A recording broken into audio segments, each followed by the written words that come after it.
Tu t'en doutes, la vidéo contiendra quelques spoils. Bon, visiblement, Gege Akutami ne veut pas me lâcher. En ce moment, il enchaîne vraiment les masterclass. En fait, non, ça date quand même depuis un bon bout de temps. L'arc Shibuya avait révélé une grosse partie du potentiel de Jujutsu Kaisen, même si la traque mortelle vient encore plus relever le niveau. Si vous êtes à jour ou que vous avez été spoil par les leaks, Gojo Satoru n'est plus. L'homme meurt, mais pas son rêve. Celui de créer la nouvelle génération où la force n'est pas synonyme de solitude. Tout au long de sa carrière d'enseignant, il aura pu croiser de nombreux talents, plaçant en eux ses espoirs tout en jouant de son statut afin de permettre à ses jeunes pousses d'éclore dans les meilleures conditions. Et tout cela rendra sa mort que plus paisible, car désormais sa relève est bien présente. Mais parmi tous ces jeunes prodiges, voyons ceux qui auront le plus de chances d'un jour égaler voire même surpasser la légende de l'exorcisme, Satoru Gojo.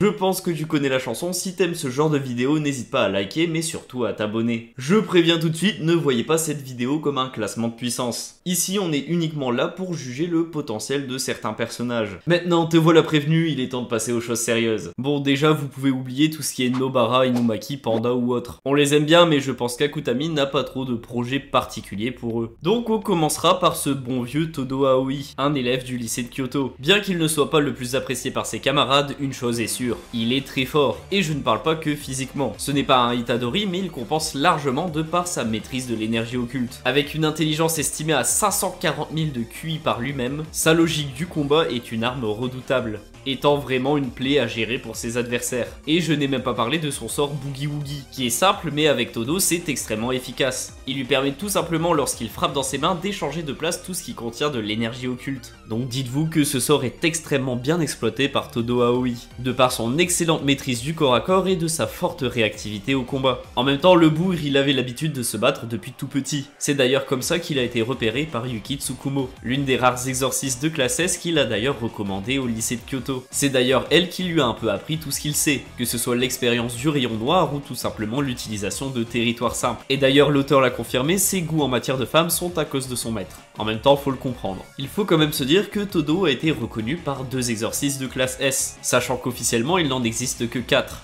Mais tu t'en doutes, vu que c'est le premier que j'aborde, c'est celui qui a le moins de potentiel. Il est à la fois limité par son propre sort qui n'a pas vraiment énormément d'évolution possible, et aussi parce que l'auteur semble l'avoir un peu fait passer à la trappe. Alors que pendant son processus de création, Gege Akutami voulait faire son propre Zaraki Kenpachi. Finalement, il ne lui aura donné que le physique. Et le caractère de personnage surpuissant aura été affecté à Gojo Satoru. Pour moi, Todo en termes d'évolution ne surpassera pas un Naobito ou un Nanami. Bien qu'il ait déjà atteint, je lui octroie le rang potentiel de classe 1. Oui, je ne l'ai pas précisé, mais à la fin de chaque analyse, on donnera une classe potentielle au personnage. Au vu de ce que le manga nous a présenté et ce que l'auteur semble avoir en tête pour l'exorciste, de base je comptais mettre Todo en classe 1 spéciale, dans le sens où il peut prétendre au sommet de cette classe. Un peu à la manière de Naobito Zenin. Mais figurez-vous que ce rang n'est pas attribué en fonction de tes compétences. Naobito est de classe 1 spéciale car il est le patriarche de la famille Zenin, donc n'étant pas affilié au lycée d'exorcisme, raison pour laquelle il ne peut pas être classé comme les autres. D'ailleurs, si ce dernier est venu à Shibuya, ce n'est pas du tout par altruisme ou gaieté de cœur, mais seulement parce que la paye était intéressante. Je crois qu'il l'a un petit peu regretté. Même si les classes que je vais donner pendant cette vidéo, voyez-les plutôt comme une note de leur potentiel, et surtout pas comme un classement de puissance. Bon, si je vous dis la femme la plus puissante de Jujutsu Kaisen,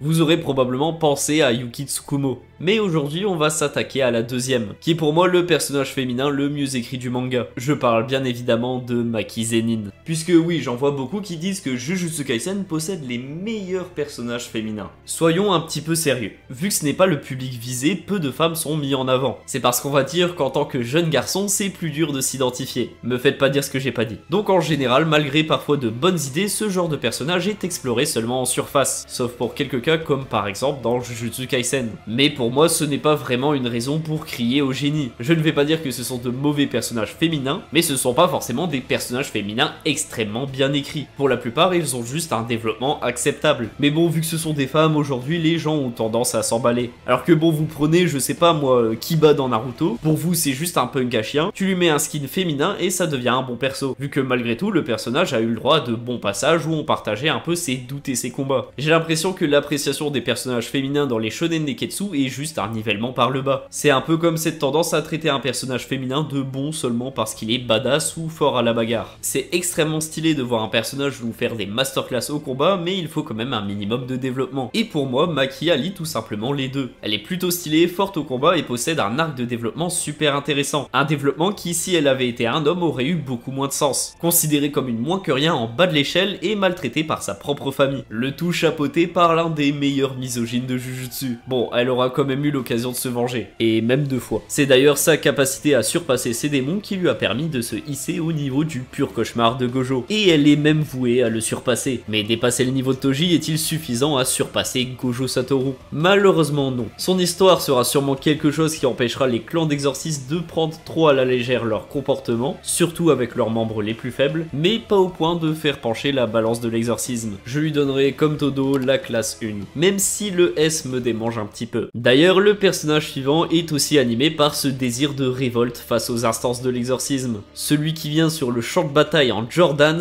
l'homme animé par la fièvre, je parle bien évidemment du grand Akari Kinji. Kin est un élève de terminale ayant été renvoyé parce qu'il ne s'entendait pas trop avec les anciens. Et ça peut se comprendre, les exorcistes de l'ancienne génération semblent pas vraiment apprécier les nouveaux sorts extrêmement complexes. Parce que si on compare les sorts des jeunes générations à ceux des précédentes ères, ils ont énormément évolué avec leur temps. À l'époque, les sorts servaient uniquement à plier le ciel, tirer des rayons d'énergie occulte ou même tout simplement avoir une extension qui te permet d'affronter quelqu'un au sumo. Oui, seulement affronter au sumo. Alors que si on compare ça au sort d'Akari, cela n'a complètement rien à voir. Vraiment, pour comprendre son sort du premier coup, il faut avoir bac+2 en énergie occulte. Dites-vous que son sort est tellement complexe qu'il doit télécharger les règles dans le cerveau des personnes victimes de son extension. Donc vu que j'en ai déjà été victime, permettez-moi de vous l'expliquer. Nommée joueur meurtrier, elle te fait prendre part à un scénario de pachinko, basé sur le manga Le Train de l'amour. À ne surtout pas confondre avec le train de la. Pour faire court, un pachinko, c'est les sortes de machines à sous japonaises. Lorsqu'un scénario se lance, Akari possède une chance sur 239 de toucher le jackpot. Oui, c'est très peu, mais lors des différentes actions que Kin peut faire, il aura 75% de chance d'augmenter cette fameuse probabilité. Ces fameuses actions dont il dispose pour faire avancer le scénario sera l'utilisation de billes de couleurs vertes, rouges et dorées, qui de manière croissante ont un niveau de chance établi. En gros, vaut mieux avoir des billes dorées plutôt que des vertes. Bon, il y a aussi une 4e couleur qui sont les billes arc-en-ciel, qui elles te garantissent un jackpot. Après les avoir lancées, ce sont des portes de couleurs correspondantes qui apparaissent, augmentant encore les probabilités, pouvant au passage aussi servir de moyen d'attaquer sa cible. D'ailleurs, Akari est capable de les lancer en dehors de son extension, donc au fur et à mesure, plus tes tirages sont bons, plus tu t'approches du jackpot. Et pendant le tirage, 4 cinématiques sont disponibles, ayant aussi un taux de fiabilité différent. S'il est de 3 étoiles, c'est 80% de taux de chance de jackpot. Mais même encore pendant ces cinématiques, il peut arriver d'autres événements aléatoires augmentant encore tes chances. Bon, j'imagine que certains sont déjà perdus, donc je vais comparer ça à un jeu mobile extrêmement connu qui a déjà volé mon âme. Je parle de Dokkan Battle. Sur ce jeu, il y a un système de tirage qui te permet d'avoir des personnages plus ou moins rares. Et lorsque tu lances un tirage, une cinématique se lance. Où en gros c'est Sangoku qui envoie un Kamehameha sur une planète. Sauf que cette cinématique peut avoir des événements aléatoires. Par exemple, Vegeta peut débarquer et fusionner avec Goku. Ce qui donne Végétaux, donc augmente tes chances d'avoir un personnage rare. Bah en gros, les cinématiques de l'extension du territoire d'Akari, c'est à peu près la même chose. Sauf que là c'est pas un shonen neketsu, c'est un manga de romance. J'espère que cette comparaison aura pu en aider plus d'un. On peut aussi ajouter des capacités annexes, comme par exemple le fait que Akari puisse créer des fausses suites, faisant qu'il doit recommencer son tour, donc c'est un peu une manière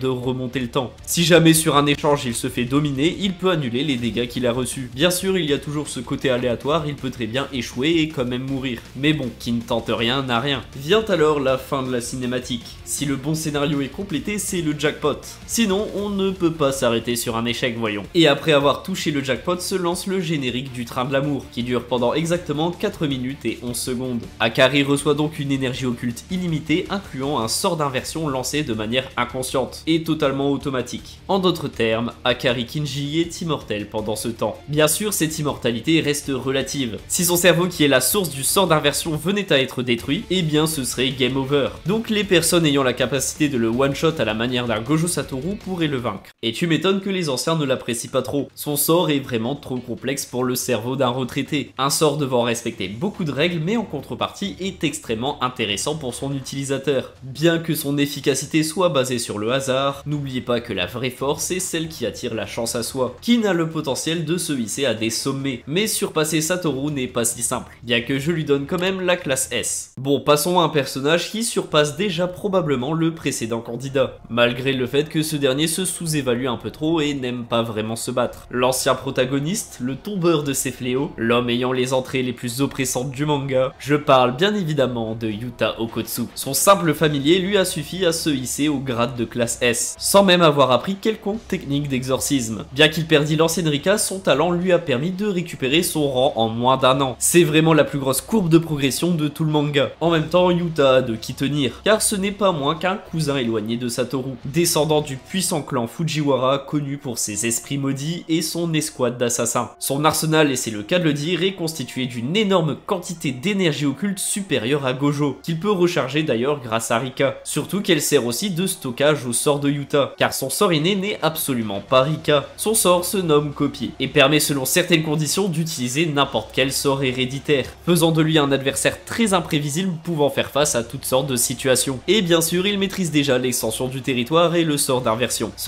qu'il maîtrise mieux que quiconque, car non seulement il peut l'utiliser pour se soigner lui-même, mais aussi les autres. Il a aussi la capacité de l'injecter dans ses attaques, lui permettant d'être le pire cauchemar de n'importe quel fléau. Actuellement, c'est l'exorciste du bon côté le plus puissant qu'on a encore en vie, bien que Kenjaku ne le considère pas vraiment comme une réelle menace, insinuant qu'il ne surpassera jamais Gojo Satoru. Personnellement, je préfère faire confiance au sixième œil. Donc pour lui, ce sera le rang S+.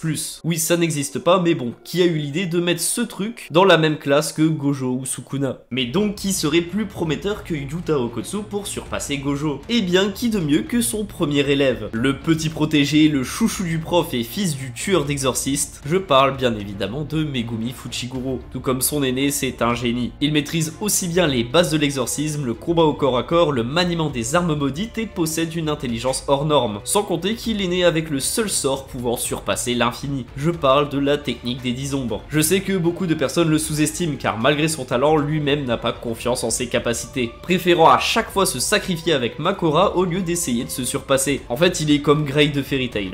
Donc vraiment, si Megumi oubliait un petit peu ses envies suicidaires, il aurait vraiment un potentiel de fou. Et Meguna l'aura bien prouvé. Oui, Meguna, c'est la fusion entre Sukuna et Megumi. J'espère vraiment qu'Akutami n'a pas prévu de le tuer, surtout après tout ce qu'il a subi. Ah bah tiens, vu qu'on parle d'acharnement de la part de l'auteur, passons au candidat suivant. Vous l'aurez deviné, parlons de mon personnage préféré, mais semblant être pas mal haï par son propre créateur, j'ai nommé Itadori Yuji. Je parlais de courbe de progression, mais Yuji c'est vraiment un cas à part. Je pense qu'on s'en rend vraiment pas compte, mais Itadori a intégré le lycée d'exorcisme au mois de juin, et il a rapidement fini par se hisser parmi les plus puissants exorcistes, et ce même sans avoir de sort. Et on est qu'en décembre. Tout cela ne veut dire que deux choses. Déjà, l'auteur a donc fait subir toutes sortes de traumatismes à Itadori en seulement l'espace de 7 mois. Et la seconde chose, si on lui avait donné un an de plus, il n'aurait vraiment rien à envier à Yuta. D'ailleurs, pour toutes les personnes qui disent que Itadori est fort grâce à Sukuna, relisez un peu le manga, on n'est pas dans Naruto. Sukuna n'aura été utile à Yuji que seulement 2 fois, pour neutraliser des poisons et empêcher Maito de toucher son âme. Donc cela veut dire que le fait de l'avoir perdu n'a même pas été un nerf. Au contraire, désormais il est probablement beaucoup plus puissant. Notre personnage principal reste encore entouré de beaucoup de mystères. Dans quel but a-t-il été créé? Quel sort va-t-il apprendre? Est-ce qu'il possédera les sorts de Sukuna comme Gojo l'avait annoncé? Kenjaku a-t-il bien subi ce que je pense? Et je ne vous parle même pas des théories sur une potentielle extension du territoire. La plus populaire est celle sur un sort permettant à Yuji de faire des armes sans règle en éliminant l'énergie occulte de son adversaire. Car il y a une chose qu'on sait depuis le début du manga, Itadori possède des capacités physiques surhumaines. Si jamais un jour les sorts et l'énergie occulte disparaissaient, ce serait le plus puissant. En fait, il a les capacités de devenir Yujiro Hanma. Une thématique très intéressante de Jujutsu Kaisen mais qui n'est pas souvent relevée. Alors alors que c'est un débat qui revient pas mal de fois dans le manga. D'un côté, on a ceux qui veulent abandonner l'énergie occulte, et de l'autre, ceux qui veulent l'optimiser. Et ensuite, il y a Geto qui pense qu'être raciste, ça peut aider. Et bizarrement, les deux personnes qui défendent ces deux visions sont la mère d'Itadori ayant conçu son corps, et ainsi que la personne qui lui confiera le fruit de ses recherches. Je vous le dis, la réponse à cette question se trouve depuis le début sous nos yeux. Yuji, de par sa naissance et de son instruction fraîchement acquise, sera amené à influencer l'énergie occulte elle-même. Il aura donc le choix de soit délivrer le Japon de l'énergie occulte, ou faire en sorte que l'humanité y ait accès et apprenne à la contrôler, menant ainsi le terme de rôle qu'il incombe en tant qu'exorciste, car ces derniers n'existeront plus. Bon, même si c'est sûr que le voir simplement boxer Sukuna, ce serait quand même plus agréable à voir. Mais ce serait passer à côté du potentiel de Yuji, qui pourrait changer le monde de l'exorcisme d'une manière où Satoru Gojo lui-même n'aurait pu y prétendre. Bref, ainsi s'achève cette vidéo. J'espère qu'elle t'a plu, n'hésite pas à faire tes retours en commentaire, liker, partager, t'abonner, je pense que tu sais comment ça fonctionne. Et j'ai toujours pas d'outro. Mais vu que la plupart du temps les gens ont déjà quitté la vidéo, je pense que je peux mettre tout et n'importe quoi.